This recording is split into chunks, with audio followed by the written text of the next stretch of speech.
Hello everyone, and welcome back to Nocturnal Narrative Studio. I know many of you use these videos to fall asleep, so before you drift off, I'd love it if you could subscribe to my lovely channel and leave a comment letting me know which country you're listening from around the world. So, without further ado, let's begin the story. I never thought I'd be scared of cemeteries.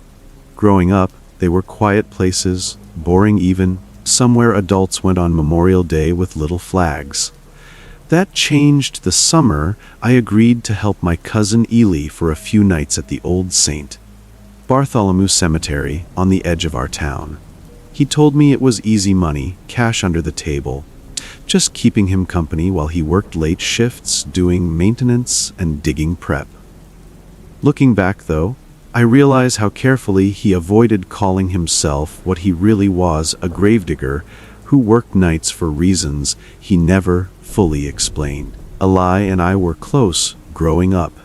He was the older cousin who taught me how to ride a bike, who snuck me candy when my parents weren't looking.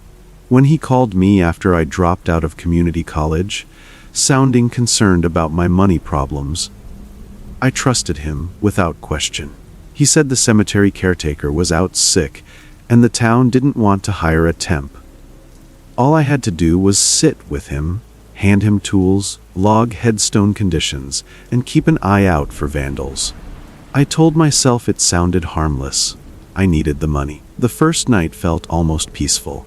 The cemetery was huge, rolling hills dotted with crooked stones and old oak trees that creaked when the wind pushed through them. Fireflies drifted over the graves like lazy sparks. The air smelled like wet dirt and cut grass. Eli cracked jokes, smoked too much, and played old rock music softly from his phone. I remember thinking how wrong all the horror movies got it. This place wasn't scary. It felt calm. He showed me the tool shed, the maintenance logs, and the small office near the iron gate where the grounds supervisor supposedly worked during the day. Everything looked normal, too normal. I even laughed at myself for feeling uneasy when an owl screeched nearby. I remember leaning against a headstone, texting a friend, and thinking maybe I could do this kind of work long-term if it paid steady. The second night was when things started to feel off, but only in ways I brushed aside. My backpack was lighter than I remembered. I was sure I'd packed my portable charger and my old silver Zippo lighter. They weren't there. I assumed I'd left them in my car. Eli shrugged when I mentioned it. "You lose stuff all the time," he said. He wasn't wrong. By the third night, I noticed the grounds supervisor never showed up, not even to check in. When I asked Eli who signed the maintenance logs, he said the town clerk handled it remotely. That didn't make sense, but I didn't push. Authority figures have a way of making you feel stupid for asking questions, even when they aren't present. Strange sounds started after midnight, not the usual night noises. These were dull thuds, like dirt hitting wood, but Eli wasn't digging anywhere near me when I heard them. Once I swore I heard a muffled cough. I laughed it off, telling myself it was my imagination, that horror stories had poisoned my brain. Still, I kept my flashlight on after that. I'll skip the boring stuff, like how tired I was or how cold the nights got. What matters is the pattern. Every night, something small went missing. My notebook where I logged headstone damage. A photo of my mom I kept in my wallet. Even my spare socks disappeared from my bag. When I asked Eli again, he snapped at me, said I was stressing him out. I'd never heard him sound like that before. The fourth night, I wandered toward the older section of the cemetery while Eli worked near a fresh plot. The headstones back there were ancient, some unreadable, some half swallowed by the ground. I noticed a mausoleum door slightly open, the lock broken clean through. When I told Eli, he went pale for just a second before covering it with anger. He told me not to wander anymore. That night, I couldn't sleep when I got home. Dirt kept showing up under my fingernails, even after I scrubbed them raw. I checked my phone and saw a photo I didn't remember taking. It was a grave. No headstone yet. Just a wooden marker with a date set for the following week. That's when it hit me. The date on the marker was my birthday. I confronted Eli the next evening, my heart pounding so hard I thought I'd throw up. He laughed at first, said it was a coincidence. Then he got quiet. Too quiet.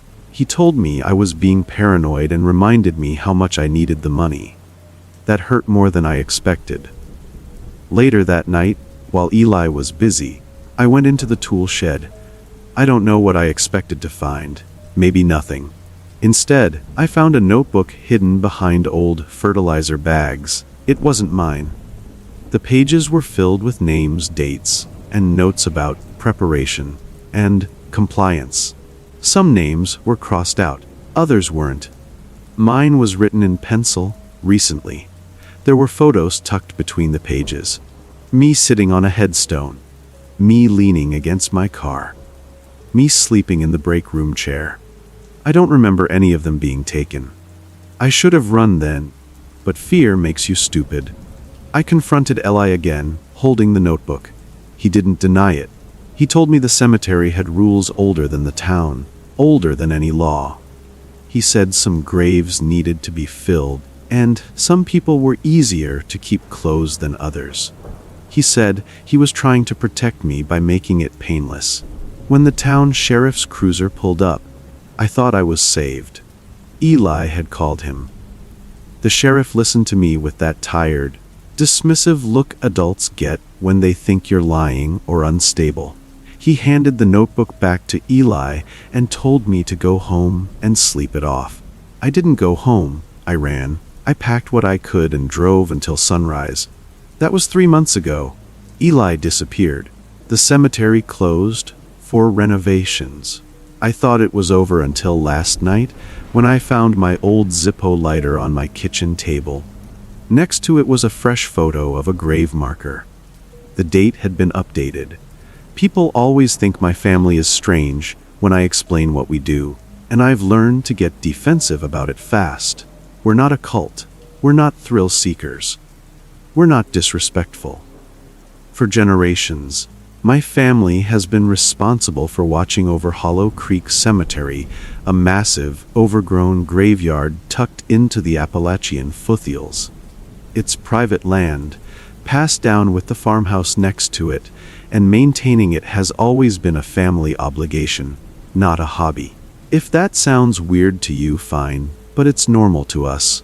Hollow Creek isn't like modern cemeteries with clean rows and security lights. It's old. Some graves date back to the 1800s. There are sunken plots, leaning headstones, iron fences half swallowed by vines. As kids, we were raised with rules about the place the same way other families have rules about the dinner table. You don't run. You don't whistle. You don't say the names on the stones out loud after dark. And most importantly, you never, ever enter the cemetery at night alone. Every fall, once the leaves started dropping and the air turned sharp, my uncles, cousins, and grandparents would do what we called the walk. Outsiders hear that and think it's some creepy ritual, but it's practical. We check for damaged trespassers, disturbed soil. We bring equipment, high lumen flashlights with red light modes, handheld radios set to channel 3, iron rods for testing ground stability, and a handwritten map updated every year with graves that had shifted or sunk. No phones. Batteries die too fast in the cold, and reception is useless anyway. The year I turned 19, they finally let me join the walk. I remember feeling proud, like I'd earned some kind of badge. My cousin Mark showed me how to hold the iron rod at an angle, how to listen for hollow sounds in the ground. My aunt explained how we marked disturbed plots with biodegradable twine tied to nearby branches. Everything had a reason. Everything had rules. At first it felt almost boring. We moved slowly, calling out our positions every few minutes on the radios. North fence clear. Old pine row stable. The cemetery felt familiar, safe in a strange way.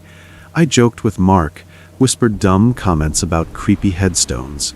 He told me to knock it off. I thought he was just trying to scare me.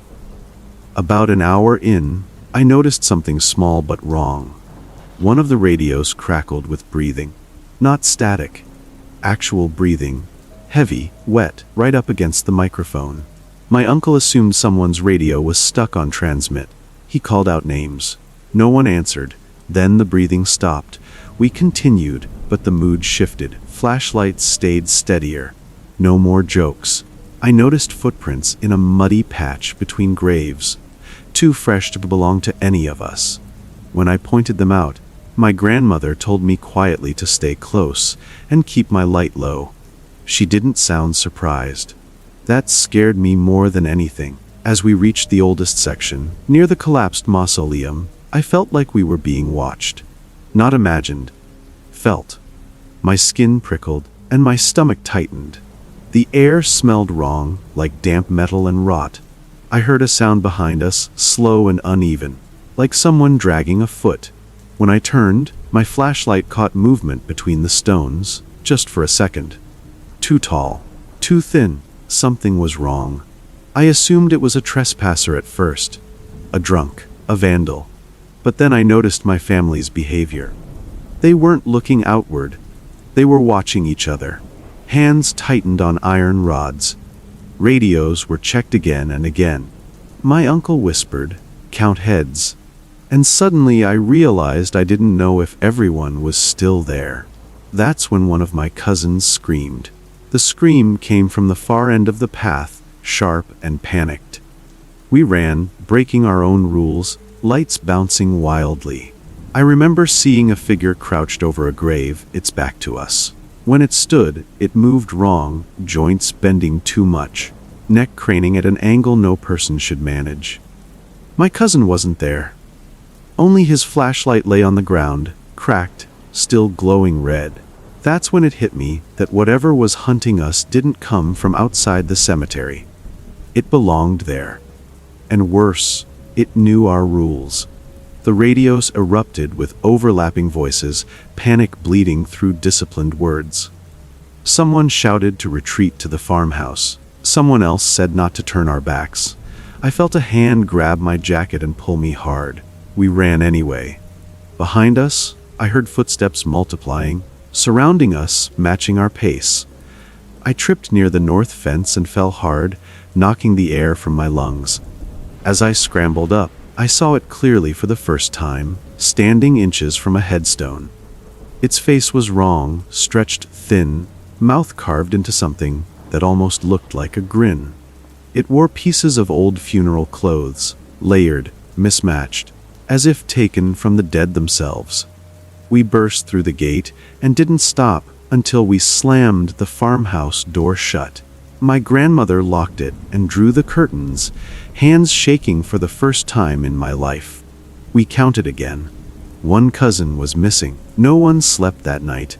At dawn, my uncles went back with daylight and shotguns. They found no body, no blood, just disturbed graves and a message scratched into the dirt near the mausoleum. Owning more next Timoelke. We don't do the walk anymore. The cemetery is fenced off now, officially unsafe. But last week I found a coil of biodegradable twine hanging from my bedroom doorknob, tied the same way we marked disturbed graves. I said yes because I needed the money, and because everyone else was saying yes too. That's the part people always understand. I was 24, behind on rent, fighting constantly with my girlfriend about direction, and stuck working part-time hours that never lined up with my bills. When my friend Jonah sent a group message saying he'd found a paid overnight opportunity tied to a historic cemetery restoration project, I didn't even read the details carefully. It sounded different. Interesting. And different felt like a way out. Jonah framed it as an experience as much as a job. They need volunteers to document headstones and grounds for a private historical archive, he said. Overnight access. Old cemetery. Real Gothic stuff. Pays cash. I remember my girlfriend rolling her eyes when I told her. She said it sounded sketchy, that no legit organization asked for overnight volunteers through word of mouth. I told her she was overreacting. Social pressure is funny like that. I didn't want to be the cautious one. There were 5 of us total. Jonah, his girlfriend Marcy, my coworker Ben, a quiet girl named Leela who was Jonah's cousin, and me. The cemetery was 2 hours away, deep in rural farmland, down roads that slowly lost their lines and streetlights. We followed GPS until it gave up, then relied on printed directions Jonah had emailed us. That should have been my first real warning. The place was called Graylin Hollow Cemetery. No signs, no gate, just a dirt pull-off and an iron fence sagging under the weight of vines. Beyond it, the cemetery rolled downhill, a sea of stones and mausoleums half hidden by fog. The air felt heavy, like the ground itself was holding its breath. Our host met us at a small trailer parked near the tree line. He introduced himself as Mr. Calder, said he was a caretaker contracted by a private historical trust. He spoke politely, carefully, like someone used to choosing words that couldn't be argued with later. He laid out the rules: stay within marked sections, don't enter crypts, log everything manually, no photographs after midnight. When Ben asked why, Mr. Calder smiled and said, preservation reasons. The first few hours went fine. We split into pairs, logging names, dates, and conditions. Some stones were so old they felt like sand under my fingers. Angels with eroded faces stared blindly into the fog. The quiet was deep, broken only by the scratch of pencils and the occasional whisper. I caught myself enjoying it, the stillness, the feeling of doing something that mattered, even if I didn't fully understand it. Tension crept in through small things. Jonah and Marcy argued quietly about pacing. Ben complained about the cold and wandered off more than he should have. Leela barely spoke at all, just stared too long at certain graves. When I asked her if she was okay, she said, "This place remembers people wrong." I laughed, then felt bad when she didn't. Just after midnight, the fog thickened until our headlamps barely cut through it. That's when we saw the lights, small, pale glows drifting between the stones, low to the ground. Jonah said they were probably fireflies or reflection from our lamps. But they moved with purpose, stopping when we stopped, drifting closer when we worked. Then came the sound. A low knocking, steady and rhythmic, echoing from somewhere below the ground. Ben joked that it was underground pipes. Mr. Calder hadn't mentioned any utilities, but no one wanted to be the one to say it out loud. The first real incident happened near a family crypt at the bottom of the hill. Jonah was inside the marked area when the knocking grew louder, right beneath his feet. The stone door of the crypt rattled, dust falling from the seams. Marcy screamed. Jonah jumped back just as the door cracked open an inch, enough for a cold, rotten smell to pour out. We ran. Not far, but far enough to feel stupid for stopping at all. When we got back to the trailer, Mr. Calder was waiting. He didn't look surprised. He told us to take a break, drink water, calm down. When Jonah demanded an explanation, Mr. Calder said some vaults shifted over time and released trapped air. His eyes never quite met ours. Things escalated fast after that. Headstones we'd logged earlier were overturned when we passed them again. The knocking turned into scratching. Something slammed into the iron fence hard enough to shake it. When Ben wandered off again, we heard him shouting for help, his voice breaking, coming from everywhere at once. We found his flashlight smashed near an open grave. Ben was gone. That's when panic took over. Marcy was crying. Jonah kept calling Ben's name. Leela stood perfectly still, staring at the open grave, whispering, "They don't like being counted." The threat became clear when we found the message scratched into the dirt near the crypt. It was messy, deep, and fresh. Tishiwalo G wo you. We ran for the cars. Something followed us, moving fast, too fast, lights darting between stones, knocking rising to a deafening roar. I felt hands brush my jacket, cold and dry. We barely made it to the road. The police came at sunrise. They searched the cemetery and found nothing. No Ben, no open graves, no message. Mr. Calder spoke to them privately. When I asked one of the officers what trust owned the land, he told me the property records were sealed and suggested we forget the whole thing. A week later, Jonah tried to look up Grayland Hollow Cemetery online. Nothing came up. Not a single record. When he called the number Mr. Calder had given him, it was disconnected. The last thing that still bothers me is this: when the police drove us away that morning, Mr. Calder stood by the trailer, watching. As we passed, he raised a hand in a small wave, then stepped back into the fog, right where the cemetery should have been. When my great-uncle Harold died, no one wanted what he left behind. He had lived alone for decades in a narrow house bordering Rosewood Cemetery, an old graveyard most people avoided even during the day. My parents said he was strange. My grandmother said he was devoted. All I knew was that I was the only one desperate enough to take the inheritance, the house, the small plot of land behind it, and whatever cemetery-related materials were listed in his will. I should have known better, but I was broke, recently divorced, and tired of starting over. Uncle Harold had been the unofficial caretaker of Rosewood for nearly 40 years. Not employed by the town, not paid regularly, just present. He trimmed back weeds, reset fallen stones, and reported damage when it got bad enough to attract attention. People tolerated him because the cemetery stayed quiet under his watch. When I moved into the house, neighbors avoided eye contact. One woman told me, "He kept things balanced." I laughed at the time. The house smelled like dust and soil. Every surface carried a thin layer of dirt that never seemed to fully clean away. In the basement, I found boxes stacked neatly, each labeled with dates instead of contents. Inside were notebooks, old cemetery maps, hand-drawn diagrams of grave layouts, and bundles of rusted keys tagged with plot numbers. Some keys were bent, others snapped clean in half. I told myself it was just an old man's obsession. The first week, nothing happened. I settled in, unpacked, tried to ignore how the cemetery loomed just beyond the back fence. Then small things began. Dirt appeared on my kitchen floor in neat footprints leading nowhere. I heard the back gate creak open at night, only to find it locked in the morning.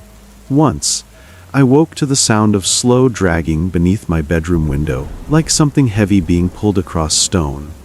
I blamed raccoons. I blamed stress. I should have known better when I found fresh soil under my fingernails after sleeping.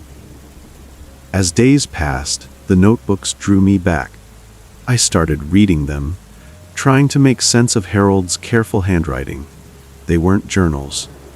They were records. Each grave was documented, not just with names and dates, but notes about pressure, movement, and restlessness. Some entries were marked resolved. Others weren't. Certain plots were circled over and over again across decades. That's when the first real manifestation happened. I was brushing my teeth when I heard knocking. Not on the door, from beneath the sink. Slow, rhythmic. I froze, toothpaste dripping down my chin, listening as the sound moved through the walls, traveling downward until it faded beneath the house. The signs were all there, but I still tried to live normally. I went to work.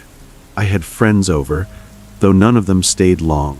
One friend said the air felt too heavy. Another refused to use the bathroom after claiming she heard whispering from the drain. After that, people stopped visiting altogether. I began researching Rosewood Cemetery.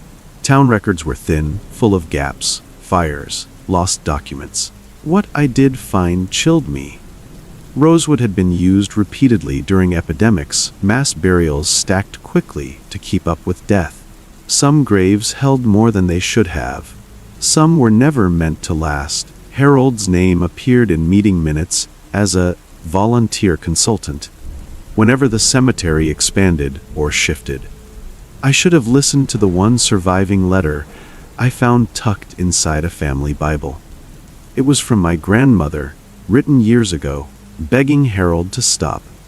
"You can't keep fixing what wants to move," she wrote. "You're binding yourself to it." Activity increased after that. Knocking turned into scratching. Lights flickered whenever I faced the cemetery. Soil pushed up through cracks in my basement floor, damp and cold. At night, I dreamed of graves opening, of hands reaching upward, of Harold standing among them, exhausted, warning me without words. Desperate, I tried to undo what he'd done. I stopped maintaining the cemetery. I refused to read the notebooks. I even tried selling the house. No one wanted it. One buyer claimed the ground hummed beneath their feet. Another saw figures standing between the stones at dusk. That's when I found the final notebook. It was newer than the rest, written shakily. Harold admitted the truth. The cemetery wasn't dormant. It was contained. His work hadn't been upkeep. It had been restraint. When he grew too weak, he passed the responsibility to the nearest blood relative without telling anyone outright. Me. If only I had listened. Now I do what he did. I walk the cemetery at night. I reset stones. I press iron rods into the soil and listen for hollow sounds. When I neglect it, the house shakes. The knocking returns. The ground swells. I can't leave. I can't stop. The permanent part is this: the graves know me now. They respond to my presence. And last night, as I marked a disturbed plot near the old oak tree, I saw a new name etched faintly into the stone beside it. My last name. My birth year already filled in. I took the job because I was out of options.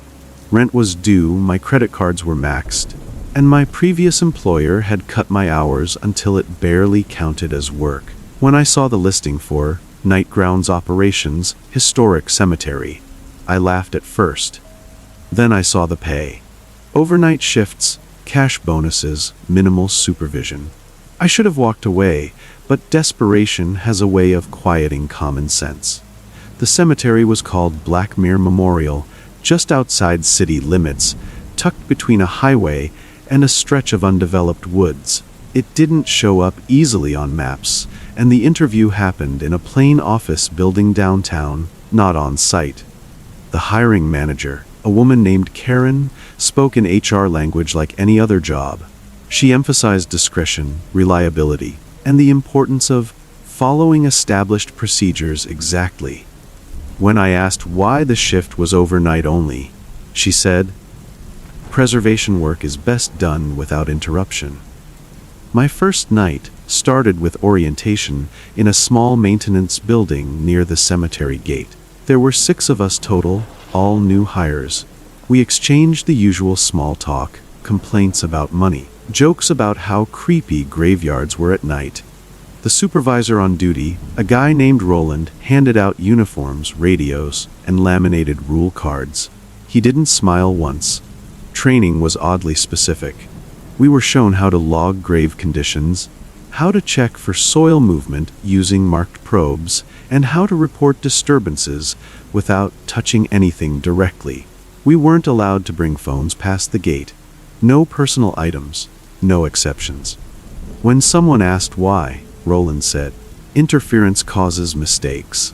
The strange protocols started stacking up fast. Certain sections of the cemetery were off limits after midnight. Some paths could only be walked in pairs. We were told never to respond to voices calling our names, even if they sounded familiar. That one got a few laughs, but Roland shut it down immediately. "This isn't a joke," he said. Coworkers didn't talk much once we got started. The ones who'd been there longer avoided eye contact. One woman quietly told me not to volunteer for extra shifts near the east plots. Another guy asked how long I planned to stay, then shook his head when I said I needed steady work. "Everyone says that at first," he muttered. The first real warning came when I noticed names scratched into the inside of a supply locker. Dozens of them, some crossed out, some not. When I asked Roland about it, he told me it was vandalism from years back and ordered me to focus on my tasks. Authority has weight when you need a paycheck. A week in, I saw something I couldn't explain. While checking a restricted section just before midnight, I heard movement behind a row of headstones. Slow, uneven footsteps. I called it in over the radio. Roland told me to stay where I was and wait. The footsteps stopped. When backup arrived, there was nothing there. But the ground near one grave was freshly disturbed, soil pushed up from beneath. The truth came on my third week. I was assigned to assist with a containment check near a mausoleum rarely used anymore. Roland unlocked the door himself. Inside, the air was thick and damp, the walls lined with old crypts. Something knocked from inside one of them. Hard. Repeated. That's when I realized this job wasn't about maintenance. It was about control. Roland explained it like it was routine. Some graves didn't stay settled. Some bodies didn't rest. The cemetery employed people like us to monitor, reinforce, and, when necessary, intervene. I watched as he opened a crypt, just enough to slide in iron restraints and reseal it. I heard screaming. I can still hear it. I tried to quit the next morning. Karen met me in the office downtown, calm as ever. She slid my contract across the desk and pointed to clauses I hadn't read closely enough. Non-disclosure, financial penalties, legal consequences that would bury me faster than any grave. They made it clear that leaving wasn't simple. I stayed another month. Every shift took something from me. Sleep, appetite, nerves. I saw coworkers disappear from schedules without explanation. I found my name added to the locker wall one night, freshly carved. That's when fear finally outweighed money. The money wasn't worth it. I staged an injury bad enough to require medical leave. I moved apartments, changed numbers. For a while, it worked. Then my career started falling apart in quieter ways. References never checked out. Job offers vanished. Background checks flagged things I didn't recognize. Last week, I received a plain envelope in the mail. No return address. Inside was my old laminated rule card. On the back, someone had written in pens, BL ASKMM remembers ITSDF. I don't work there anymore. But every night, when I pass a cemetery, my radio crackles in my head, and I know I never really left. I thought getting out was the end of it. That's what I told myself every morning when I forced my feet onto the floor and checked the locks twice before leaving my apartment. I stopped driving past Black Mirror. I stopped answering unknown numbers. I convinced myself the envelope was intimidation, nothing more. That belief lasted exactly 3 weeks. It started small again. That's how it always does. Dirt showed up in my shoes even when I hadn't been outside long enough to step in soil. My work boots, the ones I'd worn at the cemetery, reappeared in my closet after I'd thrown them away. I told myself I must have imagined throwing them out. Stress messes with memory. I clung to that explanation harder than I want to admit. The first real twist came when I landed a new job. Office work, daytime hours, clean building. I thought I'd finally escaped the orbit of graves and soil. On my first day, the HR manager handed me a badge and smiled politely. Her name tag read Karen. Same haircut, same voice. Different company logo. When I stared too long, she tilted her head and asked if we'd met before. I lied and said no. Looking back though, that was the moment the truth started cracking through my denial. Things escalated fast after that. My dreams changed. I wasn't running anymore. I was working. Walking rows of headstones that stretched endlessly, logging names that never stayed the same. Sometimes I woke up with my hands clenched like I was gripping a probe. Once, I woke screaming because I felt something wrap around my ankle and pull. My downstairs neighbor complained about the noise. He moved out 2 days later. I should have walked away from everything. City, job, identity. But fear froze me in place, and fear was exactly what they needed. One night, I got a call from a blocked number. I answered without thinking. A man's voice came through the line, low and calm. Roland. He didn't threaten me. He didn't yell. He said, "You left a position unfilled." Then he hung up. That same night, the power went out in my building. Emergency lights flickered on in the hallway, bathing everything in red. I heard footsteps outside my door, slow and familiar. A radio crackled once, sharp and clear, right beside my ear, even though I didn't own one anymore. I barricaded myself inside until morning. When I finally opened the door, there were muddy footprints leading away down the hall. Only away, never toward. The final twist came when I did what I should have done from the start. I went back. Not to work. To look. Blackmere Memorial was still there. Still quiet, still hidden. But the maintenance building was gone. No lights, no gate guard, no signs.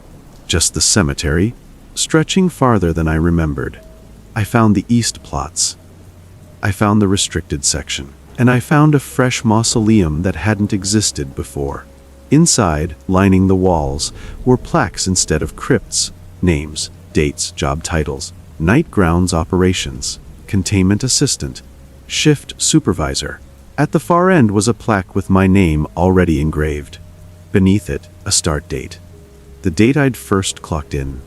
Beneath that, an end date. Blank. That's when it hit me: you don't quit Blackmere. You age out, you break, or you get reassigned. They made it clear that night, without saying a word. My phone buzzed as I stood there shaking. A new email. Subject line, Chef T. Kofar Myroan. I didn't reply. I ran. I moved states. I changed my name legally. I burn every bridge the moment it forms. But cemeteries are everywhere. And sometimes, when I pass one after dark, I see lights drifting low between the stones, moving with purpose. Waiting, my career is gone. My life is fractured. And last night, taped to my new apartment door, was a laminated rule card I've never seen before. Rule Fen 30 former staff report when called. I grew up in a town so small it barely showed up on state maps. The kind of place where high school football games doubled as social events and everyone knew which families had been there since the beginning. At the edge of town sat Maple Ridge Cemetery, a sprawling graveyard older than the courthouse, older than most of the houses. People liked to say it was historic. What they really meant was that it was forgotten. Maple Ridge backed up against a stretch of woods that locals called federal land, though no one could ever say which agency owned it. As kids, we dared each other to sneak into the cemetery after dark, to touch the oldest headstone, to stand still long enough to hear the wind move through the trees. We told ghost stories about it, but they were harmless. Just stories. I didn't think about Maple Ridge for years, not until I moved back home after my dad's stroke. I needed somewhere cheap to live and steady work close by. When the county posted a temporary position for cemetery grounds assistantess, I took it without hesitation. It was seasonal, night shifts only, and paid better than anything else around. The county supervisor who interviewed me barely looked at my resume. He just asked if I was local and if I could handle quiet work. When I said yes, he nodded like that was all he needed. He handed me a ring of keys heavier than it looked and said I'd be working alone most nights. Maple Ridge doesn't need much, he told me. Just eyes. The first few nights were uneventful. I drove the perimeter in a county truck, checked gates, logged fallen branches, and reset small solar lights near newer graves. The cemetery felt different at night, but not threatening. The moonlight washed the stones pale, and the air smelled like pine and damp soil. I even found it calming. Then the rules started showing up, not official ones, handwritten notes taped inside the maintenance shed. Sir, don't linger in section deep, sir. If you hear digging, leave. Never open a grave marked with red paint. 'Cause I assumed they were pranks left by bored workers over the years. I peeled one down and laughed about it. That same night, my radio crackled on by itself. No voice. Just static and a low, rhythmic tapping underneath. Small things followed. Gates I locked were open when I came back around. Footprints appeared in fresh dirt that didn't match my boots or the truck tires. Once, I found a lantern lit near a grave that hadn't been used in decades. The flame went out the second I touched it. I told the county supervisor. He waved it off. Teenagers, he said, or wildlife. He told me not to log anything unless there was damage. Authority figures have a way of making doubt feel like responsibility. The first truly wrong thing happened in Section D. Section D was the oldest part of Maple Ridge, where headstones sank low and names blurred together. I avoided it instinctively, but one night I noticed movement on the far edge of it. A light, not steady like a flashlight. It bobbed low to the ground, disappearing and reappearing between the stones. I told myself it was a trespasser. I drove closer, heart pounding, radio in hand. As I stepped out of the truck, the light stopped moving. The air felt heavy, pressing down on my chest. I called out, told whoever it was that the cemetery was closed. My voice sounded wrong out there, swallowed by the trees. No response. Then I heard it, shoveling. Slow, deliberate, dirt sliding against metal. I froze. Every instinct told me to leave, but training, or maybe pride, kept me rooted. I followed the sound, weaving between stones until I saw the open grave. It was fresh. Too fresh to be on my route. The dirt was piled neatly, the edges sharp. There was no one there. I backed away and nearly tripped over a headstone marked with a streak of faded red paint. I didn't sleep after that shift. The image of that open grave followed me, the way it felt like it had been waiting. I called in sick the next night. When I returned 2 days later, the grave was gone. No disturbed soil, no record of it in the logs. Section D looked untouched. That's when the dreams started. I dreamed I was standing at the edge of an open grave, looking down at myself. I dreamed of hands reaching up through the soil, not clawing, just waiting. Sometimes I dreamed I was the one digging, sweat dripping into the dirt as something beneath me knocked back.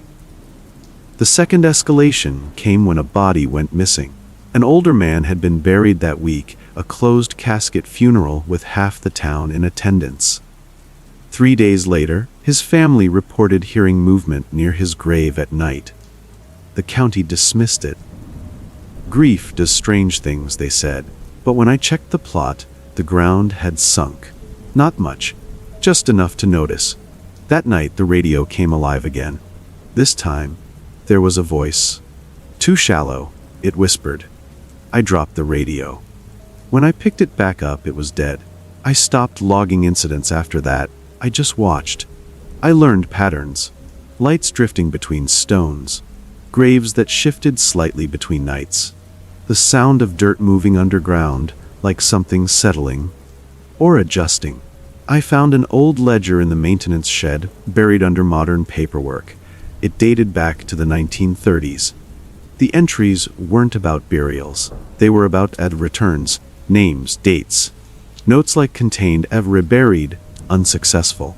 That's when it hit me that Maple Ridge wasn't just a cemetery. It was a holding place. The truth came on my last night. I was making my final round when the truck stalled near Section D. The engine died without warning. My radio crackled, then went silent. The moon slipped behind clouds, plunging the cemetery into near darkness. Then the ground started knocking, all around me. Beneath stones, beneath paths, beneath my feet, graves began to open, not dramatically, slowly, soil rising and splitting as hands pushed upward. Faces followed, pale and calm, eyes open and aware. They didn't rush me, they didn't scream. They stood, brushing dirt from old clothes, turning toward the woods, toward the federal land. I realized then why the county paid so well, why the job was seasonal, Why no one stayed long. Maple Ridge wasn't keeping the dead in. It was keeping them from going somewhere else. Headlights appeared at the gate. County trucks. Men I'd never seen before stepped out, carrying equipment I didn't recognize. They didn't acknowledge me. They moved straight into the cemetery, toward the rising dead. A supervisor I'd never met pressed a clipboard into my hands. "You did fine," he said. "We'll take it from here." By morning, everything was normal again. Graves sealed. Logs updated. No sign anything had happened. My position was listed as completed. I quit town a week later. Moved my dad closer to relatives. Tried to forget. But last night, driving through a different state, I passed a cemetery with the same layout. Same red paint on certain stones.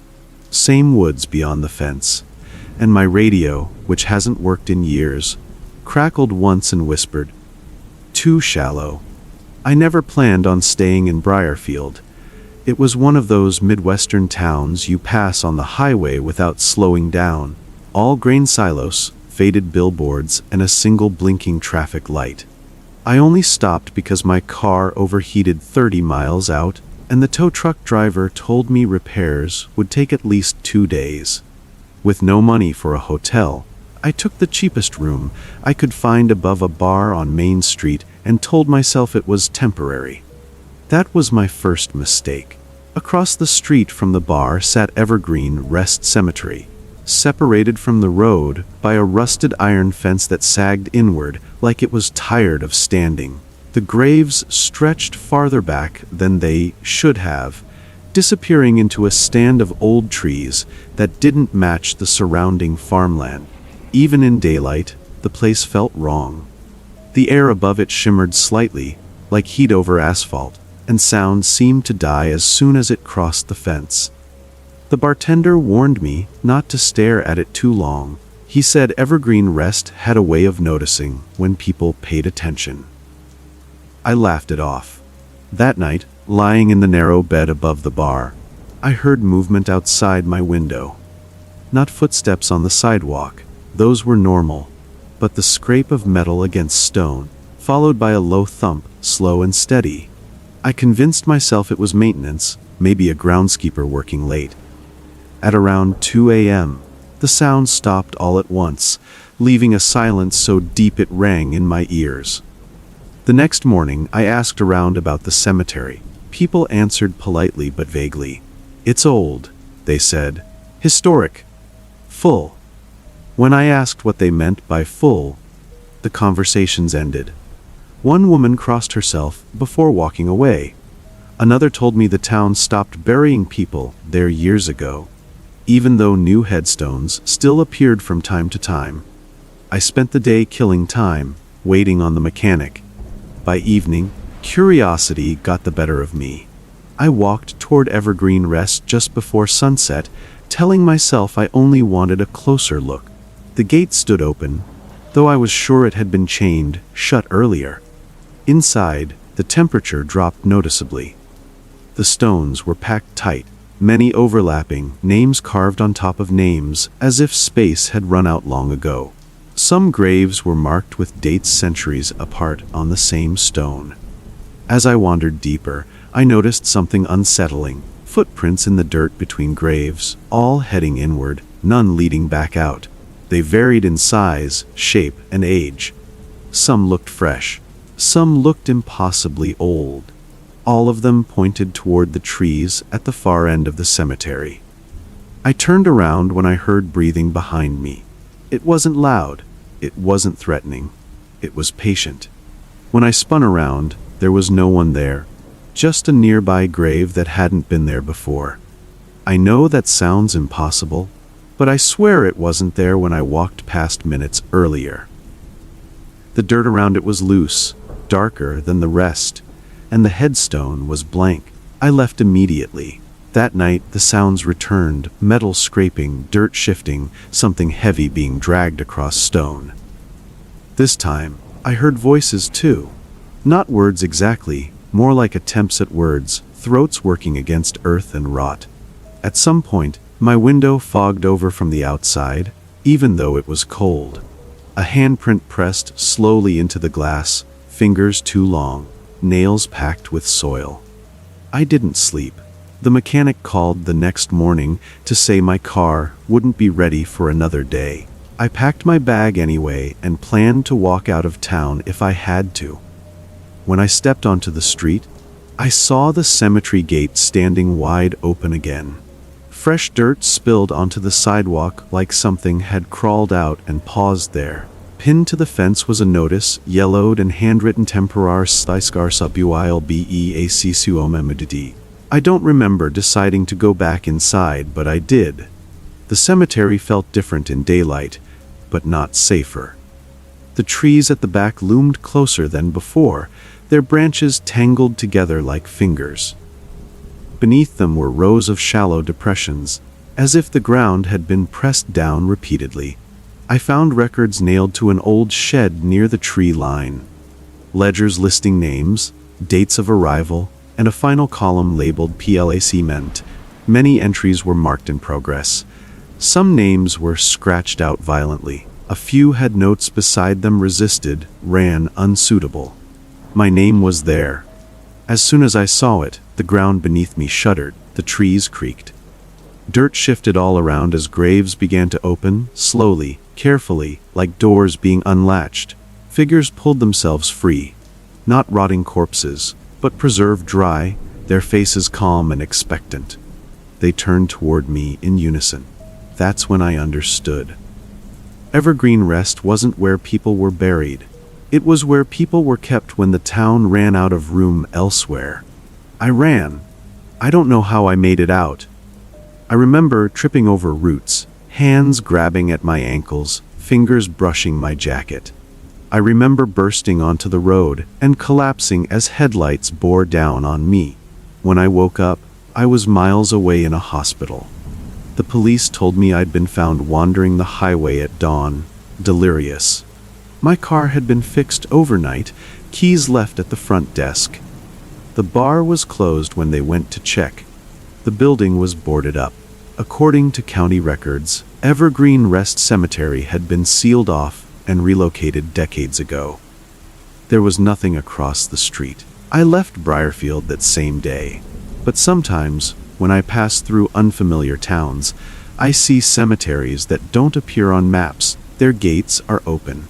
The ground inside looks disturbed, and if I slow down too much, if I stare too long, I swear I hear the scrape of metal on stone, followed by patient breathing, waiting for me to notice again.